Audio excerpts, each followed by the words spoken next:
BTR हाग्रा बिफाननि गोख्रों नोजोर लाखिनायाव दासान्दि सुरां दंफां फालांगिफोरनि नाजानाया फेलें जागासिनो।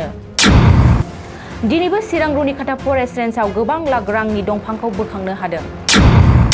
रुनिखाता फरेस्ट रेन्जनि सिङाव थानाय खावला हाग्रा बिफान आरो देवस्रिनि जथाय संदाननायाव गासै 250 सेफ्टि दंफांखौ बोखांदों। सुरांनिफ्राय बोखांनो हानाय दंफांनि बेसेना खमैबो 2 लाख रां जागौमोन होननानै मिथिनो मोन्दों।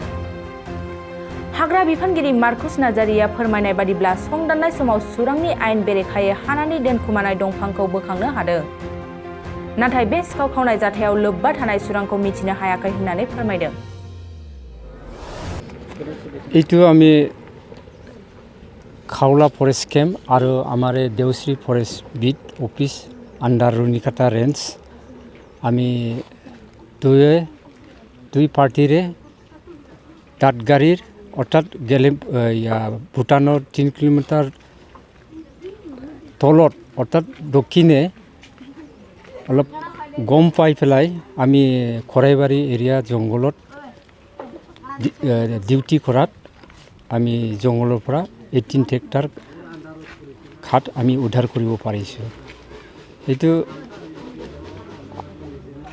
উদ্ধাৰ কৰি আমি লৈ আহিছোঁ। ইয়াত কিমান সেফটি মান হ'ব বুলি অনুমান ইয়াত 250 সেফটি হ'ব। বজাৰৰ মূল্য আমাৰ অনুমান 1.5-2 লাখ হ'ব আৰু যোনটো খাদৰ মালিক খাটৰ মালিক আমি ধৰিব পৰা নাই।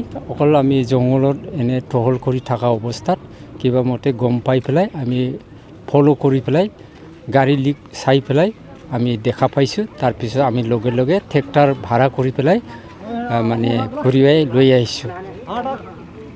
मोनसे फोसावथाय क'क्राझार जिल्लानि सिङाव थानाय दा रियेलिटी पाब्लिक स्कुलाव पाब्लिक रिलेशन अफिसारनि गोनांथि जादों। गोसो गुदुं बिजाथिफोरा थाबैनो जगाजग खालामनो हागोन। पाब्लिक रिलेशन अफिसारनि थाखाय बिजाथिया इंराजि आयदायाव MA खालामनाय जानांगोन, नङाब्ला मास कमिउनिकेशन एन्ड जार्नालिज्म आयदायाव MA खालामनाय जानांगोन। बिनि थाखाय जेबो एक्सपिरियेन्सनि गोनांथि गैया। डिग्री गोनां बिजाथिफोरा बयबो एप्लाइ खालामनो हागोन। दान बान्थाखौ 15,000निफ्राय 20,000सिम होनाय जागोन। गोसो गुदुं बिजाथिफोरा रियेलिटी पाब्लिक स्कुल @gmail.com आव मेसेज हरनो हागोन, नङाब्ला 9435293000 जानबुं अनजिमायाव जगाजग खालामहरनो हागोन।